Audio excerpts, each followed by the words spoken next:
वहाँ पहुँच नहीं पाए थे। हमने अलग अलग इश्यूज के ऊपर महामहिम से चर्चा करी थी।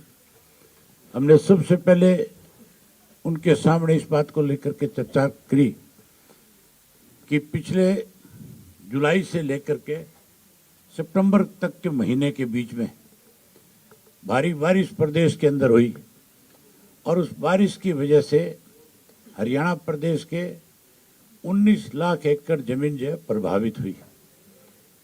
12 जिले आज भी पानी की वजह से इफेक्टेड हैं। मैं स्वयं एक एक जिले में होकर के आया हूँ। आज भी लोगों के खेतों में पानी खड़ा है। ये जो सरकार है हरियाणा प्रदेश की,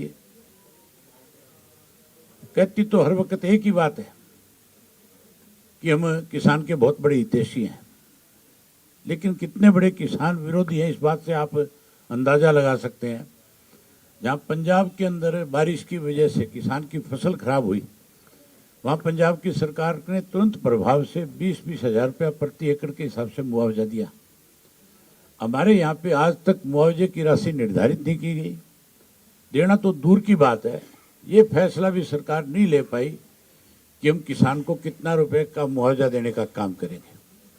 उसके साथ साथ आज भी बहुत सारे ऐसे गांव हैं जिनकी संख्या हजारों में है, सैकड़ों में नहीं, जिनमें आज भी पानी खड़ा है।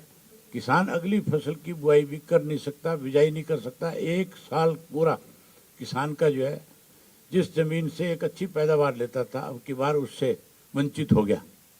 सरकार को तुरंत प्रभाव से मुआवजा भी देना चाहिए और अगली फसल का भी मुआवजा निर्धारित करना चाहिए, देना चाहिए, क्योंकि उनकी ज़मीनें खाली रह रही है। ये बात हमने महामहिम के सामने रखी।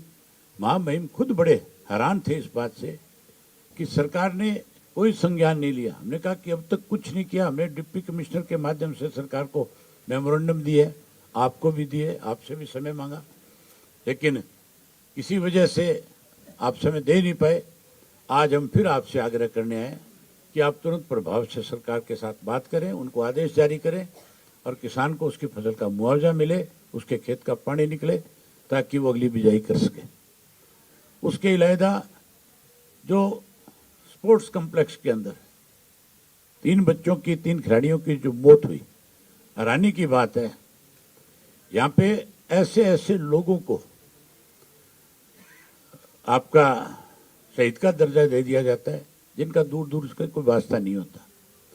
और ये खिलाड़ी जो नेशनल स्तर के खिलाड़ी थे, इंटरनेशनल स्तर के खिलाड़ी थे, सरकार को इनको जहाँ शहीद का दर्जा देना चाहिए था, जो शहीदों के परिवारों को मिलने वाली सुविधाएं हैं, वो सारी सुविधाएं भी इनके परिवार को देनी चाहिए थी।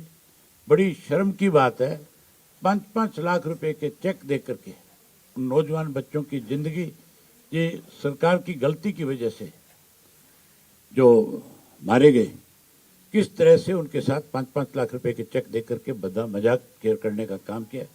जहाँ स्पोर्ट्स के अंदर हरियाणा सबसे ज़्यादा अग्रणीय है। हमने ये बात सारी जब उनके सामने रखी तो बड़े हैरान थे, कहने लगे मैं इस बारे में भी सरकार के साथ बातचीत करूँगा। अपने सेक्रेटरी को उन्होंने उसी वक्त कहा कि इसके ऊपर नोट बनाओ और मुझे दो। उसके साथ साथ हमने राजधानी की बात करी थी कि सन 1966 के अंदर जो जस्टिस शाह कमीशन बना था, उसमें चंडीगढ़ हरियाणा को दे दिया गया था। 107 हिंदी भाषी गांव दिए गए थे।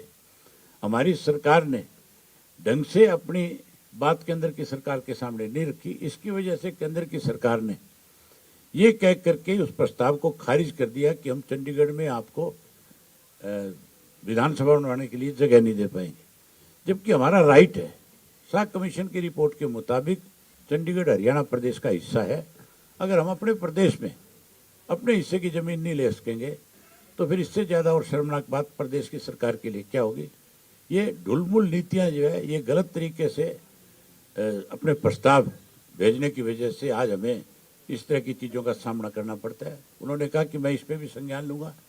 और उसके साथ साथ हमने जो धान का जो घोटाला हुआ और जो एमएसपी पे खरीद नहीं हुई, उसके बारे में जब चर्चा करी तो और ज़्यादा हैरान थे कि धान बंगाल से भी आया, धान बिहार से भी आया और हजारों ट्रक जो है बॉर्डर पे पकड़े गए।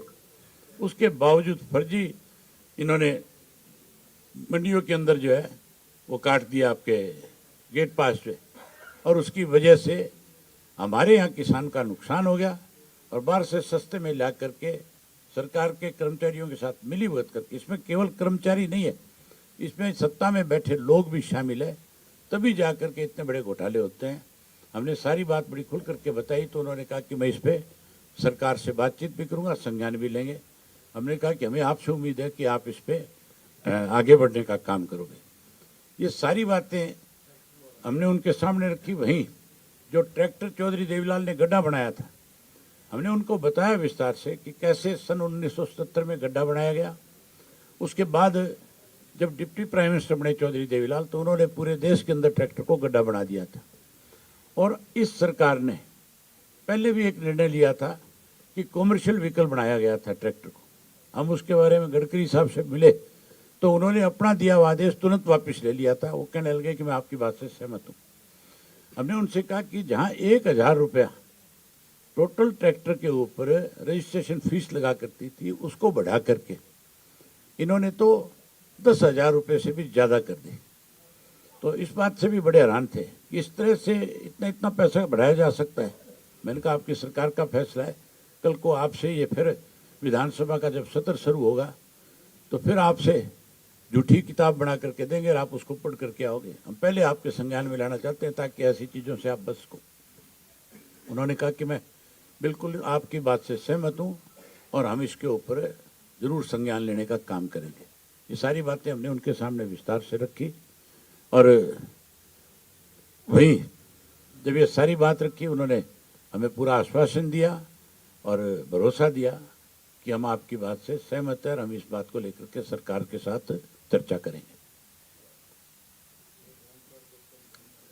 और उसके साथ साथ हमने उनके सामने ये भी रखा था कि भारतीय जनता पार्टी जो है जात पात धर्म और मजहब के नाम के ऊपर राजनीति करके हरियाणा प्रदेश के भाईचारे को खराब कर रही है।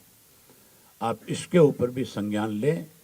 आजकल लगातार पिछले कुछ दिनों से एक रणनीति के तहत इस किस्म का प्रचार और प्रसार किया जा रहा है, पर्टिकुलर एक जाति को टारगेट किया जा रहा है, जबकि हमारे हरियाणा प्रदेश का 36 जात का आपसी भाईचारा बहुत मजबूत रहा है।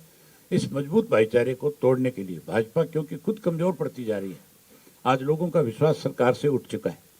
आज जहां लोगों को कांग्रेस और भाजपा की मिली भगत की जब सारी बात खुल करके सामने आ गई, तो किसी एक षड्यंत्र के तहत फिर से हरियाणा प्रदेश में एक जाति को टारगेट करके भाईचारा खराब करने का प्रयास हो रहा है।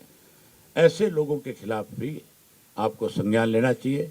ये सत्ता में बैठे लोग कर रहे हैं और एक षड्यंत्र के तहत हमारी पार्टी को टारगेट करके हमें बदनाम करने का भी प्रयास कर रहे हैं। ऐसे लोगों पे अंकुश आपको लगाना चाहिए।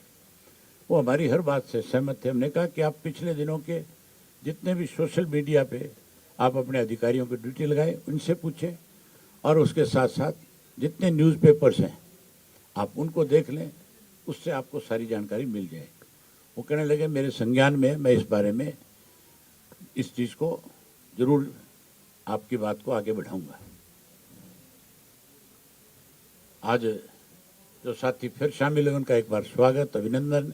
और इसी तरह की ज्वाइनिंग अगली 28 तारीख को फिर होगी, वो रोहतक के अंदर होगी। कलोई हल्का से जजपा की तरफ से जो उम्मीदवार थे डॉक्टर राजपाल, जो आज इंडियन नेशनल लोकदल पार्टी में शामिल हुए, ये एक बहुत बड़ा आयोजन करेंगे और हजारों साथियों को अपने साथ पार्टी में ज्वाइन कराने का काम करेंगे। मैंने आपसे पिछली जब प्रेस कॉन्फ्रेंस थी उसमें इस बात को लेकर के चर्चा करी थी कि इंडियन नेशनल लोकदल पार्टी का कनुआ अब रोजाना बढ़ता जाएगा, हमारा कारवां बढ़ेगा और आने वाले समय में अरे बैठ जा भैया, आने वाले समय में Indian national Lokdal party Bharatiya Janata party को सत्ता से बाहर करने में अग्रणीय भूमिका निभाने का काम करेगा।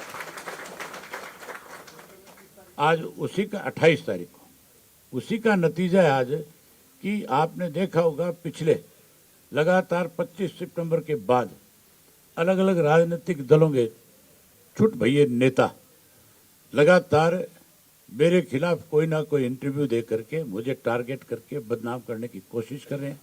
ये जितना मुझे टारगेट करेंगे लोग उतना ही ज़्यादा बड़ा फैसला लेकर के इंडियन नेशनल लोकदल पार्टी के साथ खड़े होंगे। इसके पीछे भी षड्यंत्र है राजनीतिक दलों के, बीजेपी, कांग्रेस, जेजेपी तीनों इस काम में लगी हुई है। ये हमें उलझाने की कोशिश में है, लेकिन ये अपने ही बुने हुए जाल में खुद उलझ जाएंगे। जिस तरह मकड़ी जाल बुनती है, आखिर में उसमें फंस करके मर जाती है कि नहीं मर जाती, ये उसी तरह से मरेंगे सारे के सारे, एक भी नहीं बचेगा इनमें से, सबको साफ कर देंगे। आप प्रोफेसर साहब अब अनाउंसमेंट्स करेंगे। मैं सभी पत्रकार साथियों और सभी पार्टी के साथियों से के सामने एक अनाउंसमेंट करना चाहता हूं कि आने वाली 20 दिसंबर